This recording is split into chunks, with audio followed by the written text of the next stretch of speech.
So we've just finished the Australia India Business Council Gala dinner, and it was just terrific tonight to have Penny Wong, the Foreign Minister, here talking about the importance of the Australia-India relationship in this, the 75th year of Indian independence. And obviously we've got such excitement and enthusiasm for this relationship now, and I'm really pleased that AIBC is leading the way and supporting businesses and making sure that businesses here and in India know of the opportunities. Jodi, you've been working in this space for a long time. Do you see a real shift, a real momentum in the bilateral relationship now? I do. I see a shift, but I also see energy, which hasn't been there. I mean, I was there and met with Piyush Goyal when he came over as Trade Minister just after the agreement had been signed.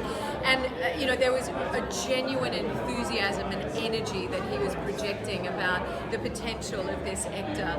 And obviously we've got the CECA agreement that is the negotiations underway for CECA. So I think this relationship has never been stronger. And I just think, we've got to be talking about India here in Australia wherever we can, making sure that people understand the opportunities. And it was terrific to have Deepak Bagla here tonight as well from Invest India. And they're really, very serious about Australia.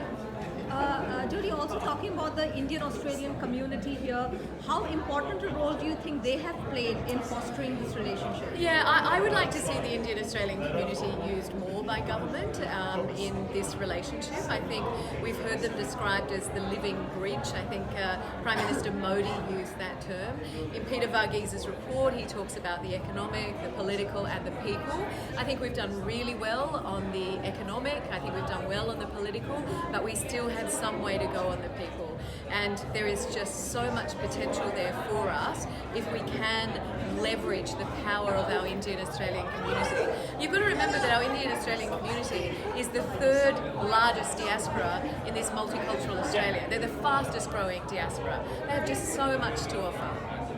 And do you reckon now that the support for strong relations with India is across both parties, it's across Yeah, I do. I think that what you're seeing is a real bipartisanship on this issue. I don't think that there is any issue that will divide. I mean, we'll see the ECTA, which will come to the federal parliament, the legislation later this year, and they will have to go through each and every one of those tariff reductions or eliminations. And I really don't expect to see any differences on how people vote in the House. I would think that they would have great support, because you have to remember that both governments have been trying to negotiate this for the last 10 to 15 years. So it's Labor and Liberal that have been trying to get this achieved. And I think that Scott Morrison and Dan Tehan did a great job, and I'm just thrilled to see that Anthony Albanese, obviously, and Penny Wong, Don Farrell, they're all really enthusiastically taking this forward now, and it's just great. Everyone's very excited about it.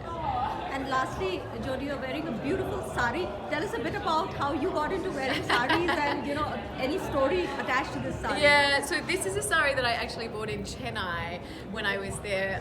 I think maybe my first or second visit to Tamil Nadu. So it's a beautiful sari that I went shopping.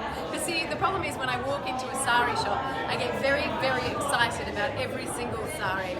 So it's always very difficult for me to actually choose one. But this is just a lovely bright pink sari. I love the palu, and it's one of my many dozens and dozens of saris. So I just love wearing saris, and I think everybody knows how much I love wearing saris.